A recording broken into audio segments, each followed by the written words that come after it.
अपन कर रहे हैं find a domain of real function. हमारे पास पर लॉगरिथम वाला फंक्शन है और हम इसका डोमेन निकालना सीखेंगे, जो बहुत आसान है अगर अपन समझ जाते हैं। तो वो सबसे पहले लॉग के कुछ रूल्स होते हैं। अगर आपको डोमेन निकालना है तो लॉग एक्स दे रखा है तो एक्स की वैल्यू हमेशा जीरो से बड़ी होनी चाहिए।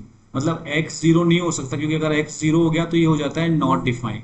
ठीक है, तो इसका मतलब ये जीरो से बड़ा होना चाहिए, यहाँ पे वैल्यू नेगेटिव भी नहीं हो सकता। तो बस ये छोटी सी कंडीशन है जो हम यहाँ लगा देंगे इसमें। तो इसमें कंडीशन जब हम लगाएंगे तो हम लिखेंगे 9 - x², क्योंकि लॉग के जस्ट बाद में यही दे रखा है हमारा। जैसे यहाँ पे जो x है, इसका मतलब पूरा ब्रैकेट हमारा एक तरह से x है, तो ये जीरो से बड़ा होना चाहिए। तो हम पहली कंडीशन लिखेंगे, लेकिन ये कंडीशन किसके लिए होगी? For real real F of x. अगर हमें ये पूरा रियल चाहिए एफ ऑफ एक्स, तो ये वैल्यू कौन सी? लॉग के बाद वाली 9 -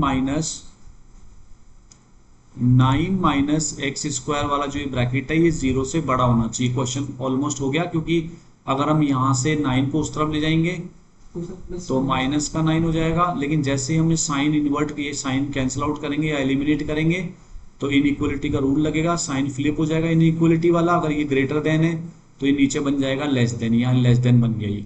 और फिर अगर हम इसका ये हटाएंगे स्क्वायर, तो यहाँ +-3 आएगा। और इसका डायरेक्ट फॉर्मूला होता है इसका कि हम स्टार्ट कर देंगे -3 से और एंड कर देंगे 3 पे, और बीच में आ जाएगा x, तो इसके बीच में ये वैल्यू होगी। ध्यान रखना इसमें इक्वल नहीं लगाना है। सर अगर अपने पास ना हमेशा ऐसे प्लस माइनस की वैल्यू आती है, +-2, तो डोमेन हमेशा इन दो के बीच में रहेगा। बिल्कुल, डोमेन मतलब x, इस केस में x डोमेन है, बट हाँ बिल्कुल वो इनके बीच में रहेगा।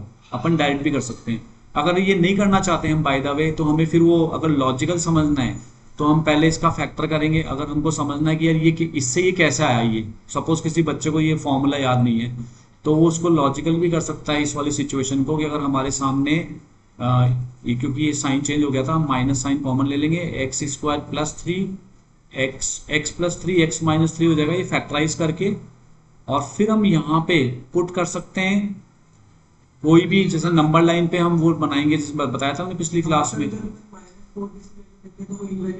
हाँ, तो ये इनवैलिड होके और हमको ये वाली रेंज मिल जाएगी, ये बीच के इंटरवल मिल जाएगी हमको, जो हमने यहाँ लिखी हुई है, तो ये हमको आंसर मिल जाएगा। ठीक है, ये हो गया।